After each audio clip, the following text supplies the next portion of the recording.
COSMOS. Very excited to announce Mark Ho. Mark is a postdoc in the University of Princeton in the computer science and psychology departments, and Mark has been doing some fantastic work on planning, models of teaching, cumulative action, and he's going to present some work on that topic here for us this morning. So please give it up for Mark. Awesome. Yeah. So everyone here presumably is interested in, computational models of social behavior. And today I'm going to be talking about some of the work that I've been doing on computational models of human social behavior. And the thing about human social behavior, and this is a theme that's come up a couple of times in the summer school, is that it's very intertwined with human cognition. And by that, I mean many aspects of human sociality, the way we cooperate, the way we teach, culture, and so on, is very integrated, it's very related, and depends in many ways on aspects of human cognition that are kind of characteristically human, certain mechanisms for learning, inference, reasoning, planning, and so on. And so this, this question of what is the relationship between human sociality and human cognition, this is an old topic. And, there are kind of old debates going back several decades about, is human cognition the result of human social, aspects of how we relate to each other socially? For example, is culture kind of what makes us so smart, what makes us special? Conversely, some have argued that human cognition is what gives rise to distinctive forms of human sociality, the way in which we cooperate and interact. But I think for us, people who want to think about these types of topics computationally, the real challenge is not so much resolving this chicken and egg problem, but really kind of developing computational theories and developing computational descriptions of these phenomena and the interactions between these phenomena that really kind of, you might say, cross different levels of analysis, cross cognitive, individual cognitive mechanisms and these interpersonal interactive aspects of social interaction. And so I'm going to talk today about several projects that try to get at things at this interface. Okay, so this is all very abstract. To kind of ground things, I'm going to play this video, kind of give an example of, I think, a very good example of this kind of interaction between cognition and social interaction. And I want you to watch this video and try to figure out what is this person showing us. And so just yell it out. Don't be shy. This is one of the good things about being in person.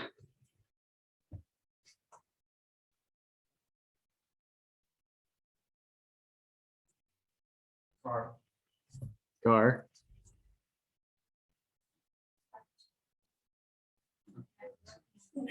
What was that? Tractor. Okay. Yeah. Driving, being in a car. Yeah. So she's kind of like driving along. Oh, she's going to crash into something. And she didn't, or hopefully she didn't. So, okay. So what I find very interesting about this, this video is that, there's nothing in this video about a car. There's no cars in this video. There's no actual steering wheels. It's just a person kind of like moving their arms around and making expressions in a way that we can kind of, read off car, driving, tractor, being on the highway, and so on. And we can kind of enter this, imaginary world that this person has constructed for us. And it's interesting to, I think, contrast that kind of behavior, this kind of showing demonstrative behavior, with what it's like to actually drive a car. So this is what it's like to drive a car 99% of the time. You're kind of just, not really moving your arms that much. You're just kind of looking ahead. This is what it looks like most of the time. And so there's this relationship, though, between, the kind of demonstrating activity and doing the activity. Being good at driving doesn't necessarily make you good at conveying driving, and, conveying driving doesn't make you necessarily good at driving. So if you drove the way this person was driving, you wouldn't be, the mind was driving, you wouldn't be a very good driver. But like I said, these two things are obviously related to each other. And this kind of falls into this category of what is sometimes called communicative demonstrations. And communicative demonstrations are kind of interesting because they're a kind of form of communication that can operate without kind of a preset convention. So in contrast to something like, say, language, for me to communicate with you in English, we need to both speak English. We need to both, understand what, the different words in English mean and refer to. But, things like communicative demonstrations don't necessarily rely on this kind of pre-established convention. And so they're an interesting test case for understanding kind of underlying principles of communication, which is why, developmentalists have been interested in it, philosophers have been interested, and so on. Okay, so to study this type of process, this kind of communicative interactive process, we didn't use mimes. We developed an experiment where people were shown these grid worlds here, and they could control the little blue dot here on the left, and their goal was to get to the yellow square on the other side. And on each trial, they would get a slightly different version of this. Everything would look the same, but what would change from trial to trial were the values of these intermediate colors. So, for example, on this trial, the orange tiles penalize you if you land on them, whereas the purple tiles and the blue tiles don't penalize you. And so the colors other than white can be either negative or 0, and white is always neutral. So we have this experiment, or we have this paradigm, and we put people into two conditions. One condition is what we call the doing condition, and the other is the showing condition. And in the doing condition, we told people what the rewards of the task were around a given trial, and people would do things like this. They'd kind of go down, unsurprisingly, they'd avoid the orange. They know that purple and blue are safe, so they don't go on the orange. Okay, and they get to the goal. And so we can represent this with this this trajectory here. In the showing condition, we also told people what the underlying reward function was, told them what the safe colors were, but we also told them we're going to take your behavior, show it to someone else. That person is going to need to generalize to some unseen tasks involving these colors, and you're going to be paid based on their behavior, based on their performance. And so there's an incentive to communicate, to demonstrate. And in this condition, people would do things like this, where they would kind of go down and around, they'd avoid the orange, but they would take a slightly different route that looks something more like this. And so these are just two trajectories from this experiment. If we plot what people did in each of these conditions on this trial, we can see that there's a pretty stark difference in the distributions of what people do when they're just told what the reward function is versus demonstrate, convey, communicate the reward function to someone else. And of course, yeah, there are people who kind of did totally the wrong thing. We didn't have a very strict kind of filtering criteria for this. Yeah, and so one thing that's interesting about the behavior in this showing condition that you can't really see in this plot is that some people do pretty interesting things. So this person, for example, they kind of went down and around, cycled around. This person kind of took a roundabout route. And then this person kind of chose, this is cool because this person kind of chose specific locations on the grid to kind of go back and forth on to show their partner what the safe colors were. And so this gives us a kind of nice experimental controlled context to study these types of things, like this relationship between doing something, doing a task, and conveying, communicating information about the task through your actions. And so, okay, so how can we think about this computationally? How can we begin to get a grip on what's going on here? Well, so the kind of first step that we can look at is these are tasks in which people are planning. They're given a task and they, understand the dynamics, they understand how they're going to interact with the task, and they have a goal. And so, it's relatively straightforward to planning it. And, in kind of, we've talked about like reinforcement learning, in kind of standard formulation of a sequential decision-making problem, you have something like a reward function representing the goals of the task, and then you have a transition function representing the dynamics of the task. And you take those two things, a planner takes those two things, plans over that, and comes up with a plan.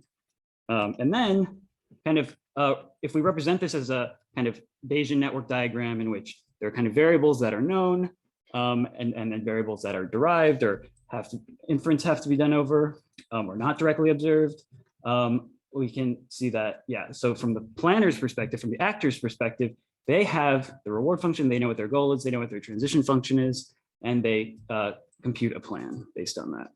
And then a plan is just a thing in your head. You actually need to put it out there in the world by taking actions. And the particular demonstration that you kind of act out is a function of both the plan being executed in the actual world, in the actual dynamics transitions of the world. Again, this is kind of a Bayes net. And, you know, kind of forward, we're doing planning. But what we can also do with this is inference. And so from an observer's perspective, from someone kind of watching the actor from the outside, they see a demonstration, maybe they already know the transition function, but they don't necessarily know what the values of those intermediate colors are. And so they're trying to do inference. They are seeing the demonstration, they have knowledge of the transition function, and they have to infer the reward function through this generative model, through this process of planning that is presumed to be kind of the linking function between rewards, transitions, and observed behavior. This is the kind of standard formulation of Bayesian theory of mind, inverse planning in particular. And you're answering the question, how do I do this task? Whereas the observer is watching someone and asking, okay, what task are they doing? How can I figure, or what knowledge do they have about the world? Okay, so we can also think about this observer model as a kind of function, and think about, well, what if, an actor, given over the grid world task, but actually also acting over a representation of the observer, thinking about, okay, I'm being watched by someone, how am I going to act? And so we can kind of take this model and like import it into this planning process, and in addition, add in, maybe a goal with respect to someone's belief state. So this is, you could have a pedagogical goal, and that's kind of what we're focusing on here. Cases where we care about someone's mental state and whether they have the correct representation of the world. And so this kind of, so this is a way to think about kind of going from just doing a task to really showing a task. And again, these kind of two pieces here, in conjunction with the kind of underlying reward function, transition function, this is kind of how we are thinking about how we can think about and formalize this idea of communicative demonstrations. Okay, so just to kind of give you an intuition for what's going on here, I'm going to kind of walk through what it looks like if we have this kind of communicative reward observer model kind of set up, and we kind of play out the actions that someone takes and how that kind of moves through this space of beliefs, moves through the physical space, and how, kind of give us an intuition for what's going on. So at the top here, I'm showing you all possible reward functions in this task. So this is where everything's safe. This is where orange is dangerous. This is where blue is dangerous, purple is dangerous, orange and blue, and all combinations. And here, the blue bars are the beliefs, the kind of probabilities that we assign to each of these. And so initially, as the observer, we have uniform probability over this. We don't know what the particular positive and neutral, or sorry, negative, safe and dangerous tiles are. And so if we kind of think about this communicative goal, again, the goal is to kind of push this bar up as high as possible if we're trying to demonstrate that orange is safe or orange is dangerous.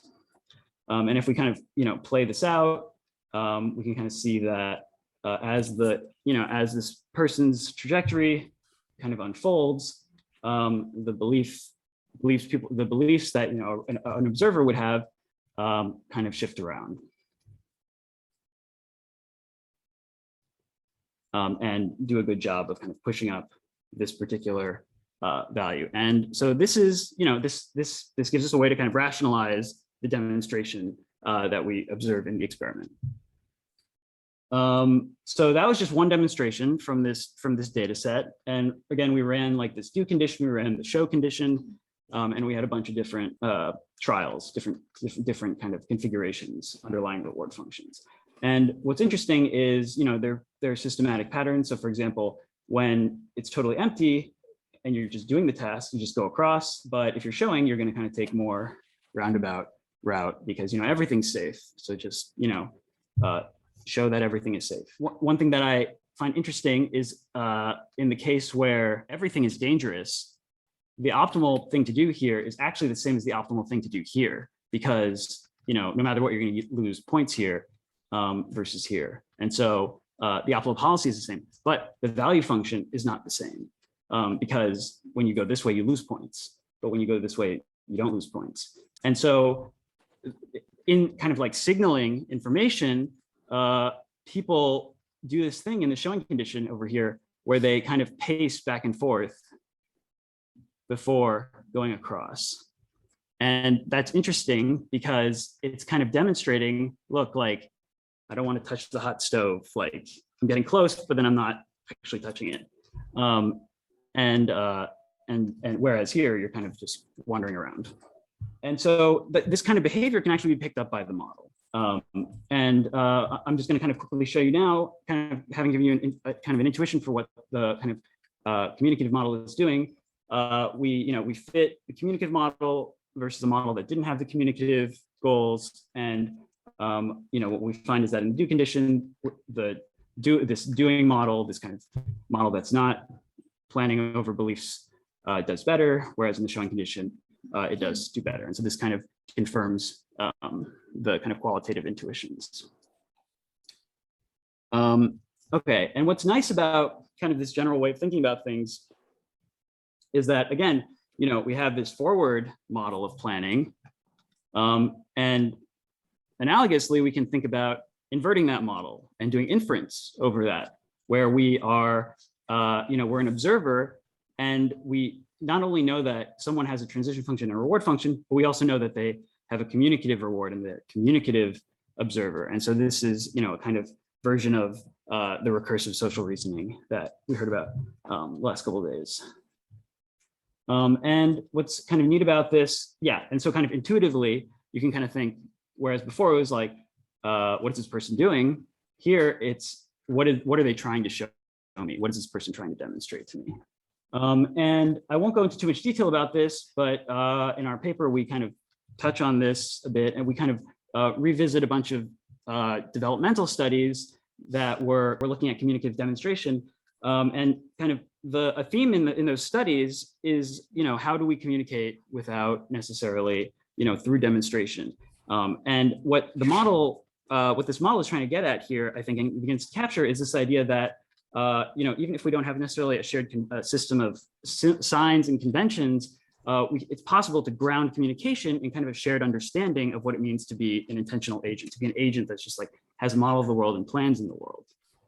Because in both the forward case and in the inverse case, this observer model is doing a lot of the work of kind of guiding the inferences that you would make. Like I said, we kind of revisited some old experiments in the developmental literature, looking at communicative demonstrations, and we're able to kind of recapitulate some of what was going on there. And so a kind of like final thing, kind of teaser for potential future research that I find very interesting is, we have this version of the model where there's communicative reward, there's an observer model and transition. And as the demonstrator, as the observer of this, that someone's trying to communicate with you. But we could also actually introduce uncertainty into other parts of the model. We can introduce uncertainty into, for example, whether someone is even communicating with me. And then you're doing this kind of joint inference over what is this person communicating? Or rather, is this person trying to show me something? Is this person communicating with me? And if so, what are they communicating to me? And so I think, this kind of these types of joint inferences are kind of an interesting direction to think about. Cool. So yeah, so that's some of the work on communicative demonstrations. Another line of research that has been kind of interesting to work on, and I think relevant to a lot of what we've been talking about in the summer school, is this idea of teaching with reward and punishment. And so, interestingly, teaching with reward and punishment, this isn't like a totally new idea. People who have studied, parenting, have noted that people, will reward and punish their children. We reward and punish animals to train them. More recently, people have been interested in kind of developing algorithms that can learn from reward and punishment, things like reinforcement learning in computer science and AI, and kind of applying some kind of principles of learning from reward and punishment to designing machines that learn from people that are giving rewards and punishments. But there's kind of this open question of, okay, how do people actually give reward and punishments? How do they understand themselves as teachers who have this this knob of giving positive or negative feedback, valenced feedback. And to study this, we developed this this kind of dog training paradigm where your goal is to train the dog to walk along this path and get to the goal and stay out of the garden in the lower right. And it walks around and you give it feedback for the different actions it takes. And so, this dog goes up, so maybe you'll reward it because it's going along the path. It's kind of heading in the right direction. Maybe it'll make it, but maybe it won't. So that's frustrating. So yeah, but what kind of the kind of goal with this was to really get at, okay, how are people, giving rewards and punishments? There's a kind of task that they're trying to teach. There's actions being taken by the agent. You're observing them. There's a history of interaction. How are people kind of responding to this? And so this is a case where it's really important to think about, the interactive aspects of things. And so, there's a kind of default hypothesis here, namely standard reinforcement learning. If you are, if you think of yourself as just training a reinforcement learning agent, there's actually like an optimal or set of optimal feedback functions that you can apply. And so the kind of default model here of the teaching process is that you are just best responding to a reinforcement learning agent that is just trying to maximize reward. And this is, in many ways, I said it's the default hypothesis, and it kind of appears in one form or another in a range of literatures in psychology and computer science. And maybe more interestingly, though, it's in psychology because psychologists are the ones who are supposed to understand how people do things. And this includes like kind of classic theories of socialization, studies on parenting, like I mentioned before. Teaching in non-human animals, I think, is an interesting case. And utility maximization, kind of standard utility maximization formulations. And so the first experiment we ran here was to kind of, we had the dog take individual actions and people gave feedback for those actions. And these actions were kind of decontextualized from any particular learning history or anything like that, just to kind of get, okay, well, if we were going to get a static picture of what people's feedback looked like, what would it be? And so the blue lines, so this is kind of the average feedback function, where the blue lines indicate positive and the negative are red dotted lines. And the length indicates the magnitude, the absolute value of the feedback. And what's interesting about this is that, this makes sense, right? Like, if the dog is going up towards the goal, you're going to give it feedback. If it gets to the goal, you're going to give it positive feedback, and maybe a little bit more than you would give here. If it goes back along the path, maybe you won't give it a ton of feedback, but if it goes into the garden, that's bad, so you're going to punish it. And if it stays in the garden, you're going to punish it. But if it leaves the garden, maybe you'll give it a reward. this gives us a sense of how people, kind of would intuitively give feedback in kind of constrained setting. The problem with this function, this kind of pattern of feedback, though, is that, okay, so like I said, shaping rewards, kind of the default hypothesis here. Kind of a quick review of reinforcement learning. We can model feedback as a kind of function from states and actions to positive, negative, and a reward maximizing learner is just trying to maximize the feedback that they're getting in over some horizon, some discounted future. And so this is just the standard reinforcement, this is the standard Bellman equation. The problem, though, is that if you took an agent that is trying to maximize reward, it would try to learn a policy that looks that would do things like this, kind of go in circles, because this particular pattern feedback, it introduces what are called positive reward cycles into the environment, which are kind of sequences of actions that start in a state and revisit a state, and you get a net reward for that. And the problem with that is that if you're trying to maximize reward, the best thing to do is just go in a circle, keep getting more and more rewards until the sun dies or something. So this is a problem. And this is just, I'm showing you here kind of all the positive rewards that all the positive reward cycles that occur as a result of this pattern of feedback. So this is a problem.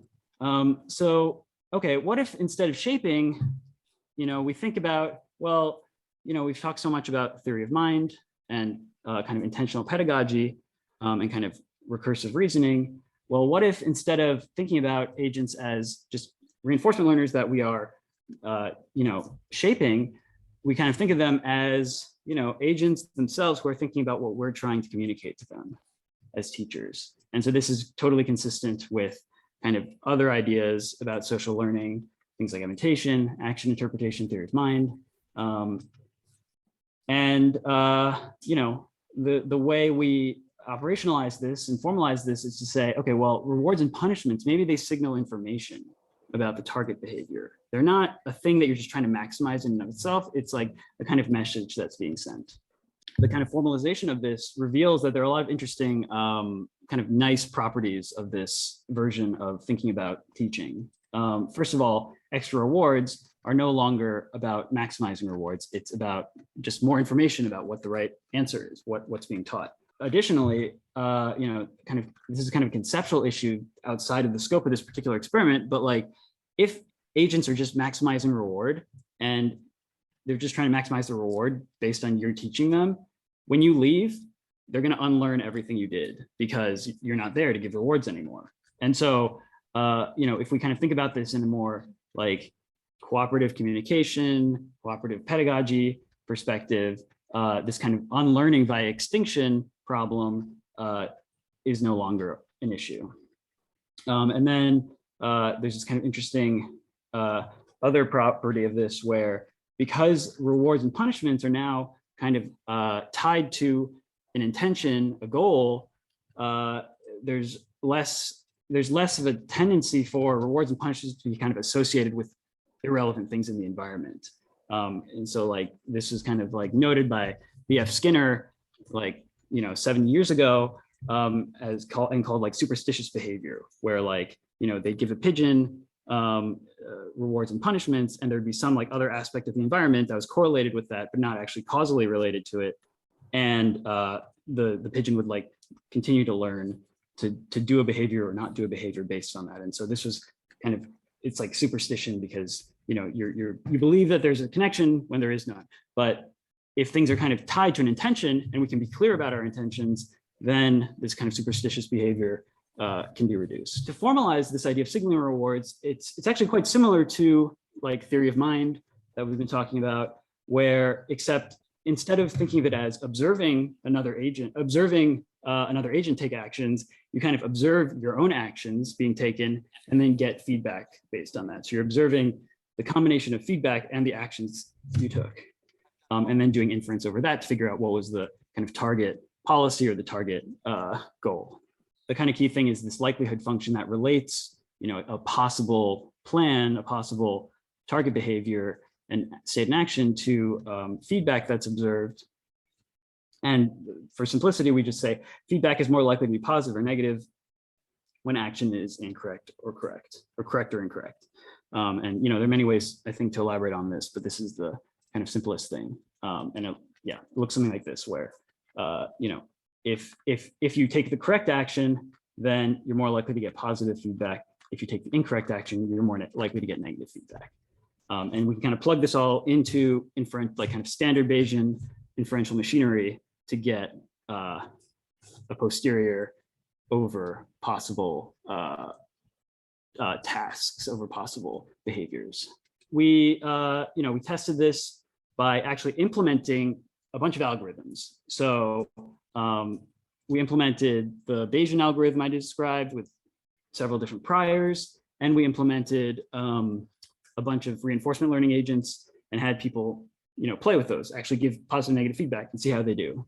And this is useful because it really gives the interaction is really what matters. And so the models are kind of both used as a kind of, the learning models both kind of constrain the expected teaching models, and also kind of serve as an experimental method, namely actually implementing the algorithm and having people interact with it over time. In this experiment, we had people interact with the dog programmed with different algorithms, and the dog would take different steps and people would give feedback. And what we're interested in, the kind of main DV, is over a course of a bunch of episodes, what we're calling game days, the dog can take up to 10 steps, and we are interested in the number of steps that the dog takes, because if the dog is getting to the goal in the most efficient way, then they take 1, 2, 3, 4 steps. Maybe there's a little noise, but it's a good kind of starting proxy for, like, is the dog starting to learn to do the right thing? It doesn't quite tell us whether it's in the garden, but I'll get to that in a sec. This is people's training success based on when they're interacting with a model-free learning agent, specifically Q-learning, a version of Q-learning. And you can see that there really isn't a ton of improvement over time. We also implemented a model-based agent that is actually inferring the it gets positive and negative feedback. It kind of constructs a reward function based on that, and then it plans on that every time step. It just totally perfectly plans and executes that plan. And it actually tends to do worse than the model-free agent, presumably because it's just trying to maximize reward, and it can do it much faster, much more efficiently than model-free agent. And this is kind of a plot of the behavior that you tend to see on the last day. So this person gave +1 for going up and +1 for going up, and then the dog would kind of cycle back, and they'd give the dog 0, and then it would go towards the goal again. They'd give it +1, and then we go into the garden. They give it -2, and then they come out of the garden and they give it -1, and then we start going to the goal. They give it another one, come back, get 0, and you can see this is like a positive reward cycle. This is the dog kind of just like running around getting rewards, and the person is like, here, reward, punishment, but in total it's a reward. And so this is like actually how this is the actual consequence of a positive reward cycle. In contrast, if we look at this action signaling agent, so I mentioned that there are different priors. I can go into more detail. Basically, we use 2 different priors, and both of them, because as you get more data, the prior gets washed out by the data that you get. People are better at teaching these agents, and you tend to get kind of interactions that look like this, where people are giving it positive reward to get to the goal, but it's not trying to maximize those rewards. It's using those rewards as a signal. And so another kind of topic that we were interested in this domain of teaching and learning from rewards and punishments is this idea of what you might call policy-dependent human feedback. And so oftentimes we think about rewards and punishments as being what's called Markov in the state. which means that it depends only on the current state and not on the history of states. And that's like an important simplifying assumption for mathematical reasons, but it's also it's pretty a widely used assumption in a lot of contexts, and so a lot of modeling contexts as well as engineering contexts. Right. So we can ask the question: is this is there a particular kind of non-Markovian dependency where the rewards and punishments people give are sensitive to the agent's learning history, for example, its recent performance? We ran this experiment where, again, we had a little dog, and the dog was trying to get to the yellow goal, and it couldn't step on the grass. And we gave people one of three agents to interact with. Either an agent that was a good agent, which is the green, which tends to take the green actions, or an agent that is an all right agent, which takes the yellow actions, which it's avoiding the green, but it's not taking the most efficient route. And then there are bad dogs, which just run across the grass to get to the goal. And so we familiarize people with one of these three agents by just showing them its behavior a bunch of times. And then on a critical trial, we gave people the opportunity to give rewards and punishments to this agent. And so by the time they get to this critical trial, the agent, they've presumably formed some kind of representation of the agent's policy, of the agent's kind of expertise in this simple task. And now they can give it reward and punishment. And we're interested in particular on if the agent, no matter which three types of agents were trained, if the agent takes the all right trajectory, what is the reward and punishment that they give on this first action? And what we find is that there's actually a very interesting dependency on the policy, on the kind of inferred policy. So if the baseline is bad at the bad agent, then it gets positive feedback. It's an improvement over what it was like before. So here's more reward. If it's an all right or good agent, it gets negative feedback or neutral feedback, on average negative, because it's not improving or it's doing worse. This is really important because if you're going from positive to negative, that's totally changing the reward function. And if you're training an agent on this, it's not going to be stable, and it won't learn. And so this is kind of, again, another kind of challenge to the idea that people are teaching with reward and punishment as if agents were these Markovian RL agents. And another thing that's nice about this work is that we were able to design an algorithm, a new kind of more scalable algorithm. So this is a model-free algorithm that doesn't treat feedback as a scalar reward, but actually interprets it as an advantage, kind of like I was saying, kind of relative to the current policy. Am I heading in the right direction or not? And we find that people training this algorithm do better. It's much more intuitive. And the kind of high level thing here, I think, is that human generated signals are really dependent on the learning context. Yeah, in the remaining time, I'm going to talk about a third kind of side project that I hope to revisit someday, and I'm curious to get people's thoughts on. So this is work with Joanna Corman and Tom Griffiths that we published in CogSci 2019. And the idea was to study this idea of faux pas. And a faux pas is French for false step, and it means a social blunder. It's kind of stepping on your own feet, or or putting your own foot in your mouth, like insulting someone by mistake, for example. And these types of stories, faux pas stories, have been used to study social reasoning in autistic populations as well as non-autistic populations. We weren't interested in that in particular, but my collaborator on this has used these kinds of stories to study kind of theory of mind abilities. Okay, so let me give you an example. So this is the curtains story, and the curtain story involves Paul. And so Paul has just moved into a new apartment. This is his new apartment. And Paul went shopping and bought some new curtains for his bedroom. Actually, that should be living room.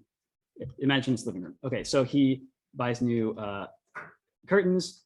These are the new curtains. And after he returned from shopping and to put up the new curtains, his best friend Lisa came over, and Paul gave her a tour and asked, "How do you like the new apartment?" And Lisa says something. She says, "Those curtains are horrible. I hope you're going to get some new ones." And so, this is kind of an awkward situation potentially. And so we're just going to kind of leave this here. But it's okay. But, it's an interesting, I think, study in kind of social inference and kind of, and I would argue it kind of reveals, I think, a lot of challenges of thinking about of social inference, computational and cognitive challenges. A kind of useful exercise is to kind of unpack what's going on here. How do faux pas work? So we can ask a couple questions. First of all, how does Paul feel about his choice of curtains? Probably not great. Second question, what did Lisa intend to communicate? I think, a number of people would agree that Lisa didn't really intend to hurt Paul's feelings, didn't mean to make Paul feel like his curtains were ugly or anything. But then there's this kind of separate question of what did she unintentionally communicate? And how is it even possible to unintentionally communicate something to someone? We've talked about kind of pragmatics and communicative cooperation things. And most of these, kind of the standard way to approach this is to think about meaning as a kind of intentional thing that's a result of the semantic meaning of words as well as the pragmatic meaning of words. And this pragmatic meaning is, classically attributed to Grice, and this can be formalized in the Rational Speech Act (RSA) framework, where we treat the speaker and the listener as Bayesian agents. For example, the listener does Bayesian inference, and the speaker is doing decision making to choose a thing to say. And mathematically, we can think about this as, okay, there's a listener and they're reasoning about the state of the world, which let's just denote it X. So they have a belief over X given A being an utterance, an action. And this is the result of both this model of the speaker as well as some prior over states of the world. And the speaker also has their own kind of equation where they are kind of choosing what to say based on some state of the world as a function of kind of their communicative or other goals. And so that's represented here. And the kind of challenging thing about RSA type theories that have come up is that they're recursive. So both of these things are kind of appear in each other's equation. So you have the listener's belief appear over here, and you have the speaker's policy appear over here in both cases. And so, there's this kind of circularity. And, we can resolve that circularity though with kind of some assumption about kind of a base agent, kind of literal semantics that someone who's not doing this recursive thing is thinking about. Now, okay, so that's kind of the standard model of intentional meaning, and the kind of first model I talked about kind of builds on these ideas. But what about unintentional meaning? How can we think about this? Let's kind of unpack what happened here. So in curtains, Paul learns that he has bad taste in curtains. And he learns this from Lisa, even though Lisa may not even believe that Paul has bad taste in curtains. And a way to think about this is that Paul and Lisa, they each know separate things. They kind of have different information states. But when you combine, if you were to combine those information states somehow, then you would draw certain other conclusions. And this is related to the idea of common ground in the sense that it's a kind of a case where there isn't common ground. And not only isn't there common ground, but they don't realize there isn't common ground. So yeah, if we were kind of to like schematically draw this out, what's going on, to understand what's going on here, we have to really think about the agents as kind of being intentional agents interacting in a world that they both inhabit. You kind of have to take this third person perspective to make sense of what's going on here. There's kind of states of the world that are kind of unfolding over time as a result of actions. And then each agent is getting their own kind of slice of the world, their own history of observations about the world, and kind of needs to figure out what's going on in the rest of the world based on that. Yeah, so kind of more kind of formally, we can think of like there's sequence of world events, and then agents have their own observation histories, and then agents can reason about the world and others' observation histories. And the kind of key thing is that it's possible to reason about, given observation histories, we can reason about recursive beliefs as well. And so, yeah, so again, if we kind of spell this out, if we have these events in this story where, you know, Paul changes the curtains, Lisa comes in, Lisa makes an utterance, there's an awkward silence. We can denote kind of two possible states of the world. One where Lisa doesn't like the curtains, which X overrides, and one where she does like the curtains. And so from Paul's perspective, he can't see Lisa's preference or kind of emotional reaction, effective reaction to the curtains. So he can't see, you know, the X's or the hearts. And from Lisa's perspective, she can't see what was happening inside of the apartment until she enters it. And also she doesn't know, you know, about Paul's tasting, like whether or not Paul has good taste. Right, so yeah, another way to think about this is that actually, yeah, Lisa only has her own direct experience of the curtains. So, okay, so what are the belief states that are going on here? We can think about, well, okay, Lisa has some beliefs at a particular time, and she has beliefs about the state of the world. And so if the state of the world, if we kind of, kind of separate states of the world where Paul has good taste in curtains from states where he doesn't, maybe Lisa kind of actually does think he has good taste in curtains. And from her perspective, her belief is that those curtains were there originally, and that Paul's taste is nothing to do with those curtains because he didn't choose those curtains. But from Paul's perspective, at this point in time, before she says those look horrible, he knows that he changed the curtains. And Lisa walks in, and he maybe initially thinks that she will like the curtains. Maybe that's why he asked her. But when she says those look horrible, that changes his belief at the next time step and kind of changes his understanding of the sequence of events that happened. Namely that he actually doesn't have good taste. He changed the curtains to something ugly, and Lisa had a negative reaction to that. And so Lisa doesn't know this stuff happened or this stuff happened, and only Paul does. And she didn't anticipate that he would think this. And so you can see, like, there's a lot of stuff going on here. But what's interesting is that when I told you the story, you pretty quickly realized what was happening. You could pretty quickly intuit the inferences. And yeah, like I said, the kind of mismatch here is between kind of her initial, what Paul thought her reaction would be versus what the actual reaction was, and how that influences the inference about his own taste in curtains. And so, okay, I know I'm kind of at the end of time, but the kind of way we can begin to model this is by thinking about what's called an interactive belief state. And an interactive belief state, given an event history, we can derive an interactive belief state from the event history in terms of where the event history is the sequence of observations, actions, and worlds.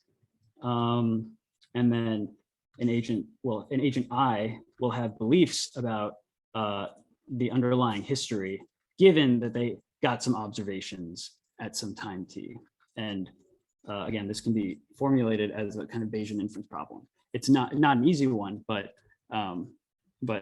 a well-formed problem nonetheless. Yeah, so I don't have to go into too much detail here. And so, yeah, so we ran a small study with this where we gave people different event histories, which induce different belief states and modeled the possible effect of these different belief states. And in the diverging history condition version of the story, for example, the original curtains is a diverging history. Lisa and Paul don't have the same history observations. And so Lisa didn't see Paul put up the curtains. In the shared history, Lisa does see Paul put up the curtains. You know, in the model, in both cases, Paul's belief in his taste in curtains goes down because in both cases, he kind of has the same information. Yeah, Paul's feelings are hurt in either way. But there are these higher order beliefs about the interaction that are different. So for example, did Lisa know that Paul chose the curtains? In the diverging history, the model predicts no. Shared history, yes. Does Paul think Lisa knew that Paul chose the curtains? Again, similar. Did Lisa expect Paul to feel bad? Does Paul think Lisa expected him to feel bad? And so, yeah, so again, these are we're kind of getting into annoyingly recursive territory here. But, you know, again, a lot of these inferences are happening. And if we actually, we gave a bunch of stories that have this structure to people, and we found that, again, in both, like, people recognize that Paul's feelings are going to be hurt no matter what, but they understand that these higher order, there are differences in these higher order belief states. Like, again, another way to kind of see the difference between the diverging history and shared history is that in the shared history, Lisa is kind of intentionally and knowingly insulting Paul, whereas in the diverging history, she's kind of unintentionally, unexpectedly insulting him. So, so I talked about these three projects, our work on communicative demonstrations, teaching with reward and punishment, and kind of faux pas and interactive belief states. And, you know, there's a number of other topics that I've worked on that kind of relate to both social behavior and also cognition. And I think the kind of working at this intersection has been very useful and interesting for thinking about kind of limitations of planning models, for example. And so, yeah, a recent paper in many ways was kind of the history of that is rooted in kind of thinking about these communicative demonstrations and kind of the challenges of how do people kind of switch between thinking about a task as just a task versus a task that is being observed by another person. And so I'm happy to talk more about this later. In this related to this line of work on thinking about planning and kind of planning representations and how you scale up to more complex planning domains, such as communicative demonstrations. We've been working with Carlos Brea, who's a grad student at Princeton, and we've been interested in kind of this relationship between kind of cognitive limitations and things like task decomposition. So how do you take a big monolithic task, like getting a PhD, and break it down into a bunch of more reasonable subtasks? You shouldn't try to just plan your way through an entire PhD. You should break it into simpler subtasks. And so we can think of this as a kind of resource rational process. And so just to kind of give you an intuition of kind of what subgoals can do for you, if you don't have a subgoal and you're doing something like A-star search in this grid world, and you're trying to plan from green to yellow, even if you have a distance heuristic, you know, you'll end up kind of searching towards the wall, bumping into the wall, and then having to search around it and go around. If you have the right subgoal, though, the kind of search becomes much less intense. Yeah, and then a kind of related set of work, kind of at the intersection of both, you know, social behavior and cognition. It's been a real pleasure to work with a number of people on kind of topics related to kind of team reasoning in multi-agent settings, where, you know, for example, if you're the orange guy and I'm the blue guy and we're trying to get into each other's goals, how do we, you know, if we've been interacting in this domain, how do we transfer to a new domain that's slightly different? And, you know, similar principles can be applied to thinking about, okay, well, so this is, if you've ever played the video game Overcooked, this is a kind of 8-bit version of Overcooked that I created, where, you know, you're only making onion soups, so it's not as fun, but you still have to, it's still a hard coordination game, and you have to kind of coordinate with another person to like figure out, okay, I'll get the onions, you get the plates, and wait for the onions to cook. And yeah, and then, you know, I talked a little bit about some of our work on social reward and punishment, and kind of thinking about, you know, what is the difference between non-social reinforcement learning and social reinforcement learning. Cool. So yeah, just to kind of summarize at a high level, I think, there's a number of different formal kind of tools that you need to kind of bring to bear to understand these types of interactions. Planning, multi-agent interaction, Bayesian inference, and then more recently resource rational analysis. And I think a big challenge with kind of developing these models is really finding a way to integrate these frameworks without doing the kitchen sink thing, and while keeping things simple, like Charlie was saying yesterday. And I think a kind of very fruitful direction is really kind of thinking about, okay, how can we develop a shared conceptual framework for thinking about these types of problems that interface with AI. And so I think that there's actually a lot of interest in AI in cognitive science and computational cognitive science because AI is becoming a bigger part of people's everyday lives. And then finally, we have this Python package that Carlos and I have been developing, MSDM, which stands for Models of Sequential Decision Making. That yeah, if you're interested in these kinds of models, you should check out. It's still very much in development, but it's trying to start to get at kind of building these types of models in intuitive ways. So I'd like to thank my collaborators on the projects that I talked about today. Thank you all for listening.